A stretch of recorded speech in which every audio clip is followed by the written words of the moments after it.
y agradecer que tenemos con nosotros al profesor de la Universidad de Laguna, Sergio, que ha querido venir a compartir y a sus enseñanzas y sus estudios por bastantes partes del mundo. Entonces, yo no hablo más, que no sé nada, lo dejo a él. Muchas gracias. Gracias.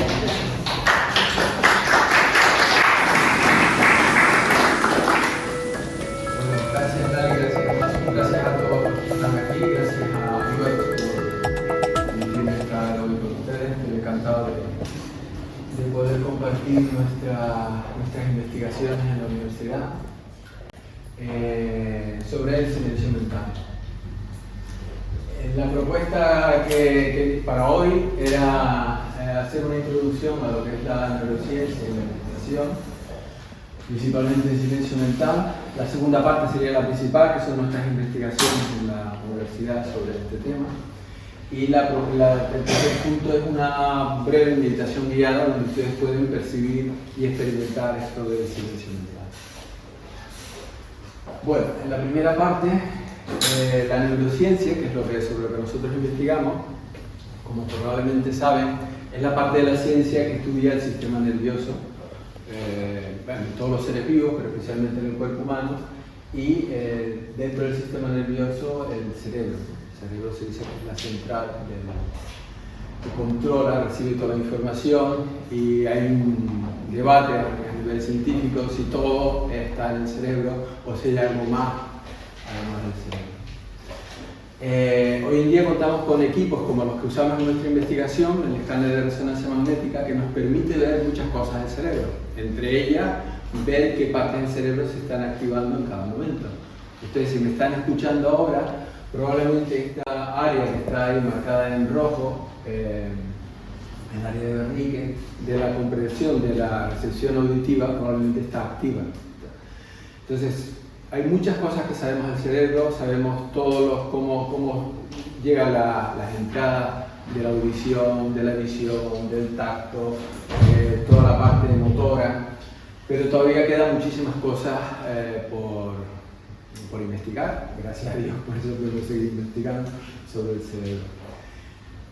Para empezar, quería darle algunos datos sobre el cerebro a nivel de curiosidad. La primera es que en nuestro cerebro humano tiene del orden de 100.000 millones de neuronas. Y se dice que el cerebro humano es el sistema más complejo que existe en el universo. Tengan en cuenta que esos 100.000 millones de neuronas tienen a su vez miles de conexiones. Se dice que a nivel medio tienen del orden de 5.000 conexiones. Entonces se suele dar el ejemplo de, imaginemos, para que nos hagamos una breve idea de la complejidad, imaginemos que todos los ciudadanos de Tenerife, que debemos estar entre 700 y 800.000 personas, a cada uno le da 5.000 cables que se conecten con sus personas más cercanas, cables más gordos, cables más finos con personas que hace tiempo que no ven, más finos con personas que hace muchos años que no ven. Y si a cada uno le damos 5.000 cables, el follón de cables va a ser enorme. Pues eso habría que multiplicarlo por 100.000 para tener una idea de la complejidad del cerebro. O sea que es lo más complejo que conocemos y sobre lo que investigamos. Otro aspecto importante también del cerebro es que a pesar de ocupar a nivel de volumen un 2%, consume de una cuarta, entre una cuarta y una quinta parte de la energía. Es decir, nuestro cerebro humano pesa entre 1,3 y 1,5 kilos, pero consume mucha energía y está siempre está actuando, siempre está, incluso cuando dormimos, está funcionando. Otro aspecto también es que el cerebro es complejo no solo en sus conexiones, sino también en sus aspectos. Tiene un aspecto biológico, un aspecto químico, tiene un aspecto eléctrico. Las señales dentro, la célula estrella, que es la neurona, se comunica dentro de ella con impulsos nerviosos, impulsos eléctricos de unos milivoltios, y luego se conecta entre unas neuronas y otras con moléculas químicas. Entonces hay una parte eléctrica y una parte química, y es solo los enlaces entre neuronas, la conexión que se suele llamar la sinapsis. Ya eso es sumamente complejo y hay trillones de sinapsis en nuestro cerebro. Bien, otro aspecto, en cuanto a la velocidad, los impulsos nerviosos viajan del orden de más de 400 kilómetros por hora. Esta velocidad nos permite que cuando yo muevo el pie, que es digamos lo más lejos que está de mi cerebro, no tenga un retardo, ¿no? Porque si yo dijera voy a mover el pie y tengo que esperar. Estos retardos aparecen, por ejemplo, cuando tenemos problemas del sistema nervioso, como por ejemplo en la esclerosis múltiple. En la esclerosis múltiple hay la parte que manda el impulso eléctrico tiene una cubierta que se llama mielina que permite que el impulso vaya rápido. Las personas con esclerosis múltiple pierden mielina y esa perder mielina significa que los impulsos eléctricos ya no van a esa velocidad de más de 400 km/h y eso les impide moverse con soltura. Otro aspecto importante de nuestro cerebro es que el cerebro tiene como tres grandes, desde dentro hacia afuera, desde abajo hacia arriba, tiene como tres grandes cerebros. Se suele hablar de un cerebro reptiliano, que es la parte instintiva, que nos mueve, sobre todo toda la parte autonómica de nuestro corazón, la digestión, lo que se llama la homeostasis, que es mantener los equilibrios. Esa parte se suele llamar reptiliana porque es la más antigua, de hecho es común con los reptiles. Luego tenemos el cerebro mamífero, que está un poco más arriba, que tiene que ver más con el cerebro de las emociones. Y luego tenemos un cerebro que es la parte más externa, que es la más propia de los humanos, que es lo que se suele llamar el neocórtex. Y esa parte más externa tiene a su vez dos hemisferios, un hemisferio izquierdo y un derecho. Y se conoce relativamente bien que cada uno funciona de forma diferente. Cada hemisferio del cerebro tiene control sobre la parte opuesta del cuerpo y recibe información de la parte opuesta. Pero curiosamente, cada uno de los hemisferios tiene actividades diferentes. El hemisferio izquierdo, que tiene que ver con la parte derecha del cuerpo, pues tiene que ver con la parte lógica, con la parte matemática, con el lenguaje. De hecho, durante muchos años en neurociencia se decía que el hemisferio izquierdo era el hemisferio dominante, porque ahí estaba el tema del lenguaje, que nos parecía como la lógica. Pero ahora, según va avanzando la neurociencia, se va viendo que el hemisferio derecho, que tiene que ver con las emociones, pues tiene una importancia enorme, porque la gestión de nuestras emociones es vital para nuestra armonía, para nuestra salud. Es lo que se ha venido acuñando como inteligencia emocional. Hasta hace 20 o 30 años parece que si una persona es muy inteligente, muy capaz, pues es muy valioso, pero si esa persona es muy inteligente a nivel lógico, pero a nivel emocional, pues no hace más que generar conflictos, pues en una empresa se está viendo que es más importante a veces tener una buena inteligencia emocional, que sea una persona armoniosa en un entorno. Inteligencia emocional no es otra cosa que la capacidad de percibir e interactuar con nuestras emociones y las emociones de las otras personas de una forma armoniosa. ¿Me van siguiendo? ¿Oyen bien? Bien, pues ya para acabar con estos datos, el dato más falso que se conoce del cerebro es que usamos solo el 10%. Esto es una falsedad que lleva mucho tiempo, que ya cada vez se oye menos. Pero cuando yo era más joven, pues se solía decir solo se usa el 10% del cerebro, y esto no es así, se usa todo el cerebro. De hecho, en inglés hay una frase acuñada que es use it or lose it, que en español sería úsalo o piérdalo. Es decir, que las partes del cerebro donde no, que se usan menos, ya lo veremos luego cuando hablemos de esto, las partes que se usan menos pierden conexiones y las partes que se usan más generan más conexiones. Ahora lo veremos un poco más. Un término muy acuñado en los estudios actuales de neurociencia es lo que se llama la neuroplasticidad. Y la neuroplasticidad hace referencia a que nuestro cerebro está cambiando y formando nuevas conexiones permanentemente. Entonces, esa neuroplasticidad hace que nuestro cerebro se va adaptando a las nuevas situaciones que la vida le va poniendo y se va adaptando a las nuevas funciones que nosotros hacemos. El cerebro de una persona que se dedica a la música es ligeramente diferente que el cerebro de una persona que se dedica a las matemáticas.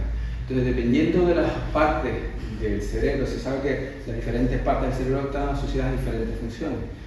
Según las funciones a las que nos dediquemos, hay partes del cerebro que generan conexiones y son ligeramente diferentes. A mí siempre me gusta usar esta frase de Santiago Ramón y Cajal, que fue nuestro premio Nobel de Medicina en 1906, hace más de un siglo. Y hace más de un siglo ya Santiago Ramón y Cajal decía: todo ser humano, si se lo propone, puede ser el escultor de su propio cerebro. Y esto es un poco lo que se hace en meditación. En meditación lo que se hace, no estamos esculpiendo el cerebro, pero sí uno puede observar el funcionamiento de su cerebro y darse cuenta que hay partes del cerebro, sobre todo la psique, que funcionan bien, pero hay otras que funcionan mal, que nos generan amargura, nos generan sufrimiento y al final nos generan enfermedades. Entonces eso es corregible, debido a que nuestro cerebro tiene neuroplasticidad y se está adaptando. Hace 40, 50 años se creía que nacíamos con unas neuronas y que estaba todo ya fijado. Hoy se sabe que no es así. Se sabe incluso que hay neurogénesis, que hay partes del cerebro que durante toda la vida se generan nuevas neuronas, lo cual es muy valioso para nuestra vida sana. Bueno, también es importante, perdonen que aparezca cortado, que están ahí comunicándose el ordenador y la tele y tienen un pequeño desfase con Marco. Quería mostrarles esta diapositiva donde vemos que nuestro cerebro, estos son millones de años, durante los últimos 10 millones de años ha estado evolucionando desde el Australopithecus, pasando por diferentes Homo erectus, el Neanderthal, hasta lo que somos hoy, Sapiens sapiens, y la capacidad de volumen ha aumentado. Y un aspecto muy importante de la evolución de nuestro cerebro y que nos distingue del resto de los seres vivos es el lenguaje. Se dice que tenemos un lenguaje complejo y más o menos como el que usamos actualmente desde hace del orden de 50.000 años. Y el lenguaje tiene una parte muy importante en nuestro cerebro y en nuestra vida diaria, porque nos permite la comunicación. Con la comunicación nos permite evolucionar como seres humanos, como sociedad, pero el lenguaje tiene un inconveniente. Y el inconveniente es que nuestro cerebro no para con el lenguaje en la cabeza a modo de pensamiento. Es decir, una cosa que podría parecer sencilla, como decir, bueno, yo voy a parar ahora un momentito mis pensamientos, vemos que no es así. Yo creo que casi todos hemos experimentado, todas, que parar de pensar no es nada sencillo. ¿Cómo lo ven? No es tan fácil, ¿no? Yo les digo. Entonces, esto se ha visto también a nivel de ciencia. Esto que les pongo es un artículo, lo que les voy a poner son diferentes artículos, los nuestros, de nuestra investigación, pero los artículos publicados en una revista científica quiere decir que la revista científica tiene un comité de expertos que cuando lleva a la investigación el artículo, que es un documento de texto con imágenes, pues el comité científico dice si la investigación está bien hecha o no está bien hecha. Y es bastante típico que el comité científico te diga, no, este punto, a veces te lo rechazan, te dicen, no, esto no es publicable, y tú tienes que ver, te dice a veces las razones. Y es bastante típico que uno tenga que estar interactuando, y una publicación científica, a modo de ejemplo, nosotros empezamos nuestras investigaciones en 2011, hicimos nuestro experimento, empezamos a final de 2010, nuestro primer experimento fue en 2011, pero la primera publicación científica de ese experimento de 2011 fue en 2015, o sea, nos llevó unos cuantos años publicarlo, o sea que una publicación científica es algo relativamente complejo, al menos para mí y para nuestro grupo. Bueno, esta revista Science es una de las revistas se suelen catalogar según la influencia que tienen en otras revistas, según cómo es percibida por los diferentes investigadores. Y Science es de las revistas con mejores calificaciones. Este es un artículo que a mí me gusta, es un artículo del año 2010 en la Universidad de Harvard, y lo que dice es un artículo sencillo. Normalmente los artículos científicos tienen varias hojas, a veces hasta 20 y 30 hojas. Este artículo solo es una página y fue hecho con 5.000 voluntarios de 83 países. La idea era sencilla, simplemente le mandaban un mensaje con un cuestionario a cada voluntario o voluntaria y le preguntaban cosas sencillas: ¿qué estás haciendo? ¿Dónde tienes tu atención? ¿Cómo te encuentras? Etcétera. Preguntas de cómo se encontraban. Y lo que vieron fue lo que pone el título, que en español sería: una mente errante es una mente infeliz. Una mente errante nos referimos a una mente que está donde la llevan los pensamientos, ¿no? Porque los pensamientos nos llevan que ayer pasó tal cosa, a veces nos quedamos estancados con una historia que ocurrió hace un año, hace 10 años, o a veces vamos al futuro, estamos preocupados porque mañana va a pasar o puede pasar, o dentro de una semana.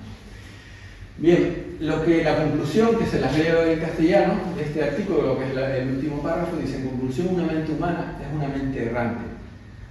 Y una mente errante es una mente infeliz. La capacidad de pensar en lo que no está pasando es un logro cognitivo que acarrea un coste emocional. ¿Qué les parece? ¿Están de acuerdo? Aquí se admite la discrepancia. A nivel de ciencia siempre estamos hablando de hipótesis y luego hay que experimentar para ver si esas hipótesis se cumplen o no se cumplen. Bien, entonces lo que se ve en la meditación y en el yoga y ahora en la neurociencia de la meditación es que nuestra psique, nuestra atención tiene sencillamente 3 estados. O estamos con la atención aquí, en el presente, en el aquí y ahora, o estamos con cosas que pasaron hace una hora, hace un día o hace 10 años del pasado, o estamos preocupados o preveniendo o planificando cosas del futuro. Pero la vida siempre es aquí y ahora. El pasado ya pasó, no existe, lo que existe solo es el ahora, un permanente ahora. Esa es otra hipótesis, ¿cómo lo ven? ¿Sí? Vale. Bien.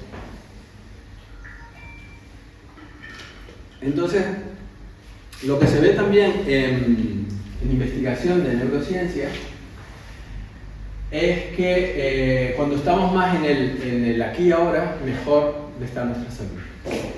La investigación en la que yo me he centrado es en la meditación que se llama Sahaya Yoga. Yoga significa unión de una energía, de nuestra energía de la conciencia con la energía del universo o Dios, o como lo queramos llamar.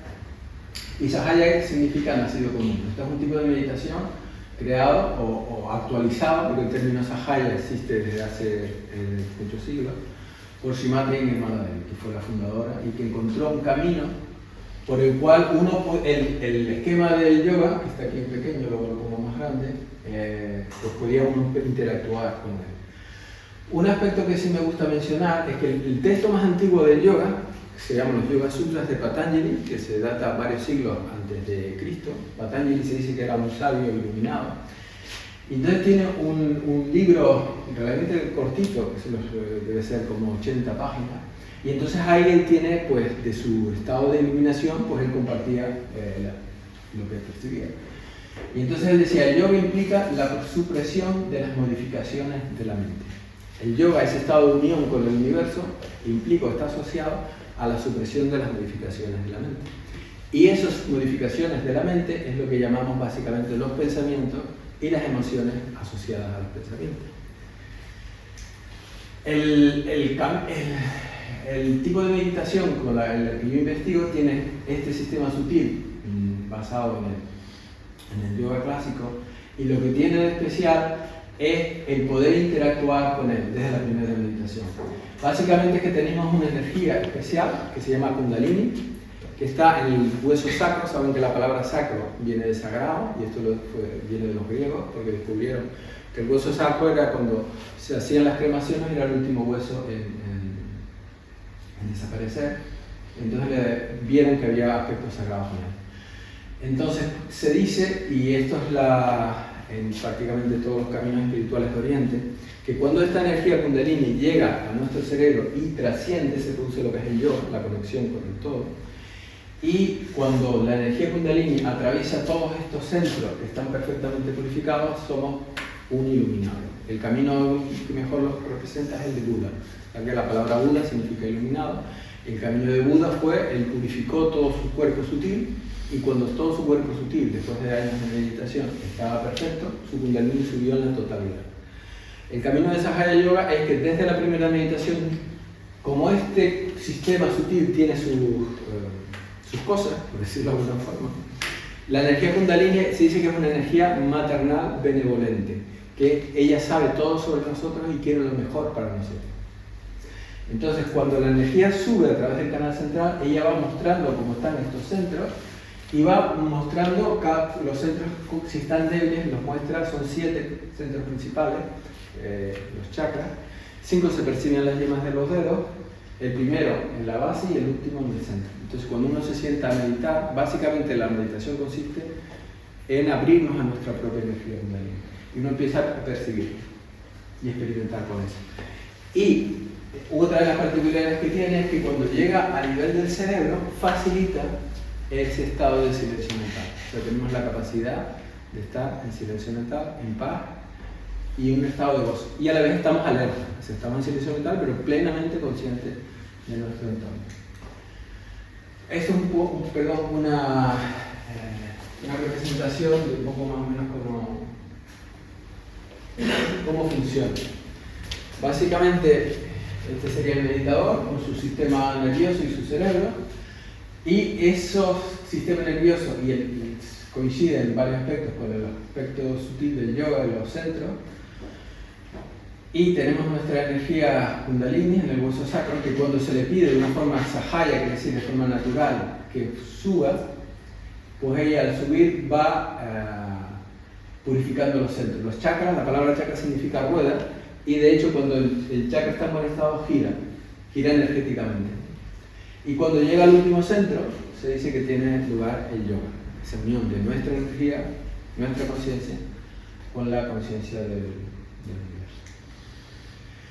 Otro aspecto importante es que todo esto tiene que ver, estos canales por donde fluye la energía, tiene que ver sobre todo con nuestro sistema nervioso autónomo, que como probablemente saben, el sistema nervioso autónomo es el que se ocupa de muchísimas cosas de nuestra fisiología, de nuestra digestión, del ritmo cardíaco, de todas las cosas, todo lo que no nos ocupamos de forma consciente se ocupa el sistema nervioso autónomo.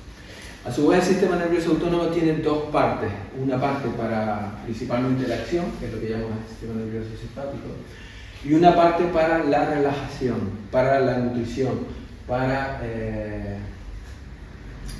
el reposo, que es el parasimpático. Se dice que uno de los principales problemas de nuestras sociedades es el estrés. El estrés es debido a que estamos permanentemente en el simpático. Estamos permanentemente en acción, en agitación, y no hay paz. Entonces, no hay paz, el no haber paz, ¿qué implica? Implica que no digerimos bien, implica que no descansamos, no dormimos bien, y a través del parasimpático nuestro cuerpo se recupera. Es normal tener un estrés en un día, 2 días, y nuestro cuerpo se recupera perfectamente. Pero si el estrés se prolonga en el tiempo, nuestro cuerpo empieza a percibirlo, y empieza a bajar su sistema inmune, empieza a bajar la capacidad de regenerar, y entonces nos debilitamos.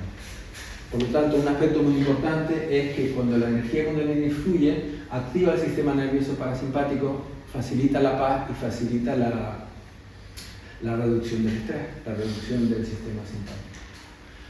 Bueno, volviendo ya más al estudio de este tipo de meditación, en Australia, en la Universidad de Sydney, pues compararon personas que hacían esta meditación con la población australiana.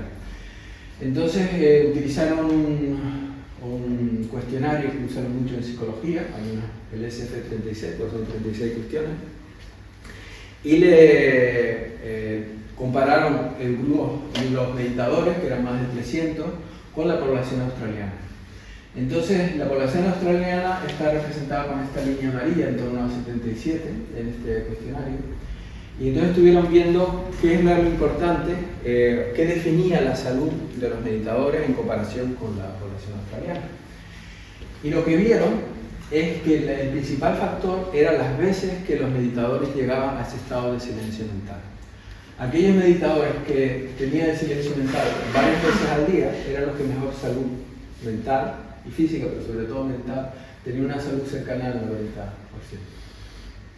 Aquellos que tenían un silencio mental 1 o 2 veces al día, columna azul, también tenían muy buena salud, no tan buena como nosotros. Incluso los que llegaban al silencio mental 1 o 2 veces en semana, los meditadores suelen meditar 2 veces al día, una vez por la mañana y otra por la noche. Pues incluso con 1 o 2 veces a la semana la salud era mejor. Pero había un pequeño grupo, en torno a un 4% de los meditadores, que llegaba al silencio mental 1 o 2 veces al mes o prácticamente nunca. Y esos tenían una salud mental inferior a la de la población australiana. Y esto nos sirve también para una definición de lo que es la meditación. La meditación no es tanto un hacer algo, sino es un estado. Y es un estado a su vez de silencio mental, un estado de paz, de estado de yoga, que es un estado donde la kundalini está fluyendo. O sea, la kundalini fluye, nos abrimos a ella, el proceso de la meditación es sencillo, nos abrimos a nuestra energía kundalini, cuando ella fluye, facilita esa paz mental, aquieta los pensamientos y entonces el cuerpo se va recuperando y empezamos a a tener lo que se llama la presencia. O sea, no solo es estar en el presente, sino la presencia. La presencia es lo opuesto a la ausencia. Porque cuando estamos en la mente, aquí, mañana, tal, tal, estamos de alguna forma ausentes. ¿Cómo lo ven? ¿Me van siguiendo? Bien. Esto no voy a entretenerles, pero estos estados de silencio mental, pues, es algo de esto que beneficia, pues, como decía, el estrés, para temas de depresión, ansiedad, déficit de atención, asma, arritmias, diabetes, hipertensión, menopausia, epilepsia. Y todos son artículos científicos publicados en revistas científicas que están disponibles. Si alguno los quiere, pues me los pide. Están en inglés porque toda la literatura científica, el idioma que predomina es el inglés, pero están disponibles. Bueno, vamos al segundo punto, que es el principal, que son nuestras investigaciones sobre meditación y neurociencia. Bueno, las investigaciones se han hecho principalmente en un 99% en el escáner de resonancia de la universidad, usado para investigación, que está en el hospital universitario. Supongo que todos reconocerán la fotografía de la izquierda. ¿En el hospital o en Metiza? Metiza. Que como está al lado del hospital, sí. Sí, exactamente. Es el edificio Metiza, que está un poco en la base de la torre. Entonces ese edificio tiene dos escáneres. Un escáner, los escáneres se suelen definir, el principal parámetro es el imán, que se llama resonancia magnética es el imán del campo magnético. Entonces hay uno de 1,5 que se utiliza para temas médicos y uno, este que está de 3 Tesla, 1,5 Tesla o 3 Tesla, que es el campo magnético, que se utiliza para temas médicos, pero se utiliza para investigación de 3 a 7 de la tarde. O sea que la universidad lo dispone de 4 horas de lunes a viernes. Bien, cada vez que hacemos esto, soy yo, que siempre que hacemos un estudio, yo soy el primero que pasa por el escáner para ver, porque lo que se le piden es una serie de tareas y hay que ver que todo funciona bien. Pero vamos, el escáner no tiene ninguna repercusión que se sepa para la salud. Entonces yo entro en el escáner pues 15, 20 veces, cada vez que hay un nuevo estudio, pues entra. Entonces nosotros hemos hecho 3 tipos de estudios, de cada uno de ellos hemos hecho más de uno. El primero es ver qué partes del cerebro están más activas cuando estamos en silencio mental. El segundo tipo de estudio es ver cómo cambia la anatomía con la meditación. Y el tercero se llama de conectividad funcional, porque desde hace desde el principio del nuevo siglo, se sabe que no solo el cerebro tiene funciones, sino que es importante cómo esas diferentes partes se comunican para establecer funciones complejas, que es lo que se llama conectividad funcional. En el primer estudio le pedimos a los meditadores, teníamos 19, con más de 3 años de experiencia, que entraran en silencio mental. Eran meditaciones cortas, primero tenían la atención en la respiración y luego 3 meditaciones cortas de 2 minutos. Entonces lo que vimos está en amarillo y era que las regiones frontales, detrás de la frente o temporales de los lados, se activaban porque hay que soltar los pensamientos, hay una acción, ¿no? Un esfuerzo en soltar los pensamientos.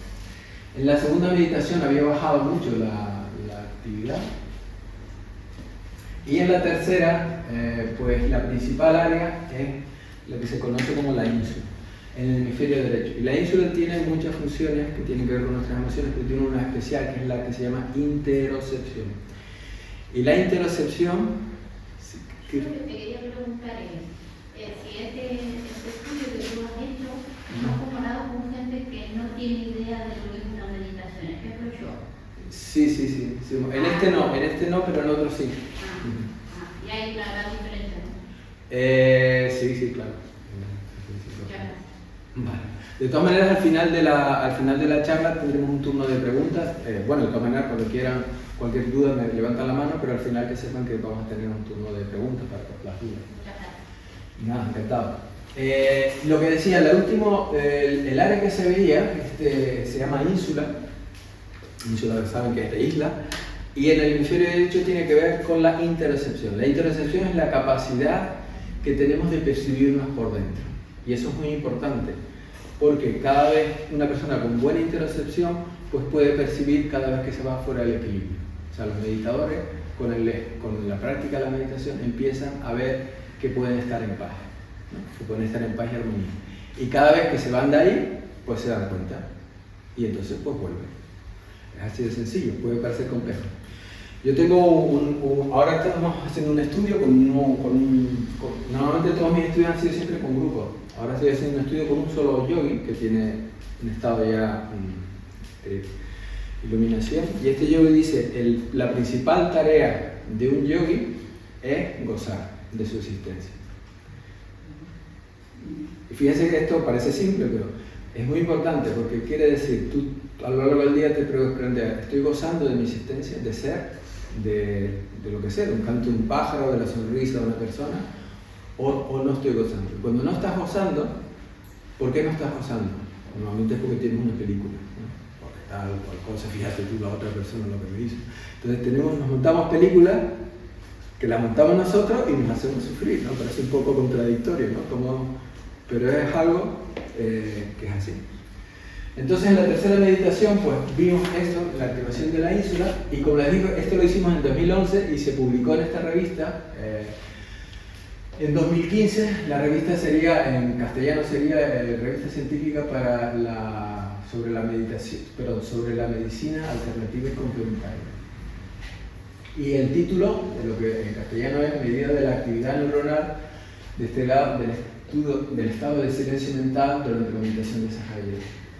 Y al final, el último párrafo, lo que decimos es que la conclusión que la activación de la ínsula derecha probablemente refleja un proceso de atención asociado con el estado de silencio mental.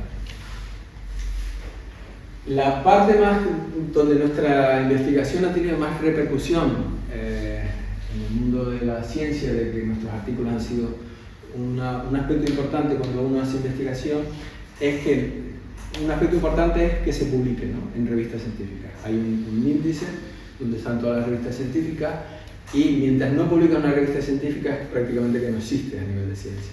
Y luego el segundo aspecto es que tus artículos sean citados por otros artículos científicos, es decir, como dice el profesor tal en su artículo cual, pues entonces cuando eres muy citado quiere decir que tu investigación está siendo valorada. Ese es uno de los índices que se utiliza mucho en investigación. Bueno, pues esto es para decir que esta es la parte de nuestra investigación que más valorada ha sido por otros científicos. Para poder explicarles esto tenemos que saber que nuestro cerebro, según su aspecto, tiene tres tipos de materia. La materia gris, que básicamente está en la parte más exterior, que está formado por lo que sean las dendritas. La neurona tiene tres partes, unos árboles, que son donde recibe información, son las dendritas. El soma, donde está el núcleo, donde recibe, es como que escucha todas y decide mandar impulsos nerviosos por el axón. El axón, cuando está cubierto por la mielina que les comentaba antes, es de color blanco y es la materia blanca. La materia gris son las neuronas sin mielina, la materia blanca son los axones con mielina para mandar impulsos nerviosos a otras partes del cerebro o del cuerpo. Y luego en los huecos tenemos lo que se llaman líquidos cefalorraquídeos, que nutre el cerebro y lo amortigua. Bueno, se sabe que, como decía al principio, nuestro cerebro está permanentemente en acción, haciendo cosas. Y dependiendo de las cosas que haga, pues se generan conexiones.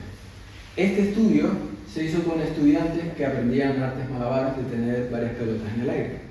Entonces no tenían experiencia con esta práctica y fueron al escáner la primera vez. Y luego estaban practicando todos los días 1 hora durante varias semanas. Entonces cuando fueron al escáner la segunda vez, esta vez, se vio que estas zonas en amarillo habían aumentado su volumen de materia gris porque se habían generado conexiones, muchas sinapsis. Es importante saber que esta parte del cerebro, que tiene que ver, bueno, luego aquí tenemos detrás el occipital, que esta parte de atrás tiene que ver con la visión, y la parte cuando va hacia el temporal tiene que ver con dónde están las cosas, ¿no? Entonces, visión y dónde están las cosas, esa parte del cerebro había aumentado sus conexiones y había aumentado su materia gris. Curiosamente, cuando fueron la segunda vez a la escala le dijeron, bueno, ahora dejen de practicar. Entonces dejaron de practicar y esas mismas zonas que habían aumentado su volumen de materia gris disminuyó. Esto nos viene a dar una idea, de forma muy simplificada, de que el cerebro se comporta como pequeños musculitos. Y esto nos viene a la idea decía Santiago Ramón y Cajal, de que cada persona, si se lo propone, puede esculpir su propio cerebro. O sea, dependiendo de lo que uno haga durante su día a día, pues el cerebro se va a ir modificando. ¿Qué tal? ¿Cómo lo ven? ¿Me van siguiendo? Sí. Bueno, pues este tipo de estudios se ha hecho con muchas poblaciones, con meditadores, con gente que juega al ajedrez, con músicos, deportistas y demás. Entonces nosotros lo hicimos con gente que practicaba esta meditación. Bueno, primero decir que en el Alzheimer hay una pérdida de materia gris muy importante, y con todos los dos aspectos importantes también de la materia gris. Con la edad perdemos materia gris, y con las enfermedades psíquicas, la inmensa mayoría hay una pérdida de materia gris muy importante. Incluso también, por ejemplo, con el Parkinson, la demencia, todo eso, hay una pérdida importante de materia gris. O sea, conservar nuestra materia gris es muy importante para nuestra salud diaria. Bueno, ¿qué es lo que nosotros hicimos? En este caso teníamos 23 meditadores que practicaban la meditación durante más de 5 años, y lo comparamos con 23 controles. Estos, como preguntaban antes, en este caso eran personas que nunca habían hecho meditación, o hacía más de 6 meses, que, o sea, que su experiencia era prácticamente nula. Entonces lo que vimos es que cuando hacemos un estudio hay que plantear una hipótesis. Bueno, ¿qué vamos a esperar? Pues vemos la bibliografía, o sea, ¿qué se ha visto en otro tipo de meditación parecida? Entonces en otros tipos de meditación se había visto que en la meditación se trabaja mucho con la atención y el control de las emociones, son quizás los dos primeros factores principales. Entonces esperábamos que esas áreas que tienen que ver con el control de la atención y las emociones pues pudieran estar también con más materia gris. Pero vimos eso, pero vimos mucho más. Vimos que había muchísimas áreas por todo el cerebro, todas estas manchitas son áreas en todo el cerebro, había más de 30 áreas donde los meditadores tenían más materia gris. Y en los otros estudios se ha visto que había algunas zonas donde el grupo control, pues por lo que fuera, tenía más materia gris. Nosotros vimos que el grupo control no había una sola área donde el grupo control tuviera más materia gris. Esto luego, hay una parte importante que es la estadística, donde cuando se hacen estudios de este tipo, bueno, de todos los que hacemos, hay que trabajar con probabilidades. Entonces siempre hay una probabilidad, se suele trabajar con el 95%. O sea, tú estás seguro a nivel de un 95% como mínimo de que lo que estás diciendo es correcto. Nosotros esto lo vimos con una probabilidad de más del 99,9%, o sea que era una probabilidad súper alta. Pero cuando subíamos la probabilidad, pues las áreas se te van quedando atrás, ¿no? Y nos quedamos con las que estábamos súper seguros, que eran estas 5. Pero lo más importante no fue eso, lo más importante fue que el grupo de meditadores tenía en todo el cerebro del orden de un 7% más de materia gris que el grupo control. Y en esta gráfica se representa en el eje horizontal la edad. Teníamos meditadores desde 20 años hasta 60 y algo, y el porcentaje de materia gris. Cuando somos jóvenes, pues ambos grupos tenían, estas son las rectas de aproximación. Cada punto rojo es un meditador y cada punto azul es una persona del grupo de control. Entonces, lo que muestran las rectas de comportamiento del grupo es no solo los meditadores como grupo tenían más materia gris, sino que su materia gris disminuía con la edad de forma mucho más lenta, casi a la mitad. O sea que a este aspecto de materia gris los meditadores tenían un cerebro más joven, lo cual es muy valioso. Esto se publicó en la revista científica PLOS ONE, que es una también de las top, que llaman en inglés, de las mejor valoradas porque publica de todas las ramas de la ciencia. Y nos dijeron, al final del año, yo era el primer autor, me mandaron un email de felicitación porque nuestro artículo había sido de los más descargados, y varios años después, porque las citas a veces tardan años, nos dijeron que nuestro artículo había sido de los más citados también de ese año. Con lo cual estos son datos de que la investigación que hacemos pues tiene su repercusión. No solo esto, sino que la parte estadística y la metodología que había en aquel momento cuando se publicó el primer artículo, era en el 2016, no se adaptaba a nuestra situación, porque siempre que se comprobaban grupos sanos, equivalentes, siempre los dos grupos tenían que tener la misma edad, el mismo nivel de estudios, todo lo más parecido, sano, todas las personas, no se adaptaba a porque nuestra diferencia era era muy grande entre un grupo y otro. Entonces tuvimos, de hecho, cuando se hace, esta es la portada del artículo, entonces además del título luego se ponen los autores, ¿no? Y en este caso el segundo autor es un profesor de nuestra universidad, Roberto Horta, del área de estadística, porque tuvimos que elaborar un método estadístico para poder ver qué pasaba a nivel de todo el cerebro. Entonces vimos que en todo el cerebro, en todas las áreas del cerebro, a nivel de grandes áreas, saben que tenemos como 4 grandes lóbulos: frontal, temporal, el occipital y el parietal.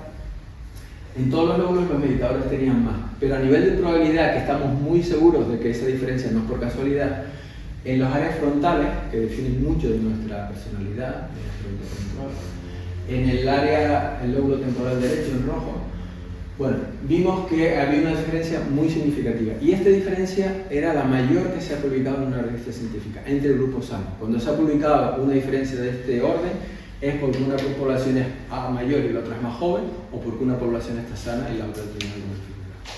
Entonces, esta es la mayor diferencia que se ha publicado, y se publicó este artículo en la misma revista, en PLOS ONE, en el año 2020.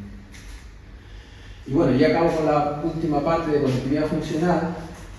Lo que vimos en conectividad funcional es que las personas que les pedimos que meditaran dentro del escáner, y los que mejor meditaban, que decían, estaban meditando 6 minutos, y entonces luego les pedimos unos cuestionarios para ver cuánto tiempo han estado en silencio. Los que mejor meditaban tenían más materia gris en esta zona, que se llama el cingulado anterior, un par de centímetros detrás del centro de nuestra frente. Y esa área tenía más volumen de materia gris, y los que mejor meditaban, había una buena comunicación con estas áreas en rojo, que vuelve a ser la ínsula arbitraria del cutáneo, que tiene que ver con ese estado de paz y de armonía y de la interocepción que decíamos antes, y había una desconexión con el tálamo. El tálamo es un área importante porque recibe la información de los sentidos. Entonces, desconectar con el tálamo quiere decir que cuando uno está en meditación está observando su interior. Y esto es bueno, sobre todo porque en el escáner, si han estado en los escáneres, verán que es muy ruidoso, además es incómodo, estás ahí metido en un tubo. Entonces los meditadores de alguna forma desconectaban con el tálamo. Esto también se publicó en esta revista Neuroscience en el año 2018. Y bueno, lo que decíamos al final de las conclusiones es que el estudio mostró que el silencio mental, en esta meditación de Sahaja, está asociado con redes, o sea, conexiones entre redes, cruciales para el control de la atención y las emociones, que creemos que tienen repercusiones positivas en nuestra salud. Bueno, pues ya acabo esta parte, y a modo de conclusión, lo que hemos visto en estos años, llevamos desde el año 2010 y los primeros experimentos 2011 hasta ahora, lo que hemos visto en nuestra... Les he citado los artículos más importantes, tenemos otros que están en camino, tenemos actualmente 3 artículos que se están intentando publicar, pero bueno, lo más importante es lo que les he mostrado. Y lo que a modo de conclusión, el llegar frecuentemente al silencio mental a través de la meditación tiene repercusiones que nos permite centrarnos en el aquí y ahora. Y eso tiene que ver con un aspecto importante, que es la integración de la mente y el cuerpo. Un aspecto que no había quizás hecho hincapié es que cuando nuestra mente está en el futuro o en el pasado, nuestro cuerpo siempre está en el presente. Y hay una cierta desintegración. Es normal que uno diga, pues mañana voy a hacer esto, pero si uno está totalmente fuera nunca viene aquí y ahora, empiezan a haber problemas. La mayoría de los problemas psíquicos es porque nos montamos unas películas en nuestra cabeza que nos alejan totalmente del aquí y ahora y nos alejan de nuestra realidad. Nuestra realidad siempre es en el aquí y ahora. Entonces, el estar en silencio mental nos permite estar en el aquí y ahora, y eso permite esa integración entre el cuerpo y la mente.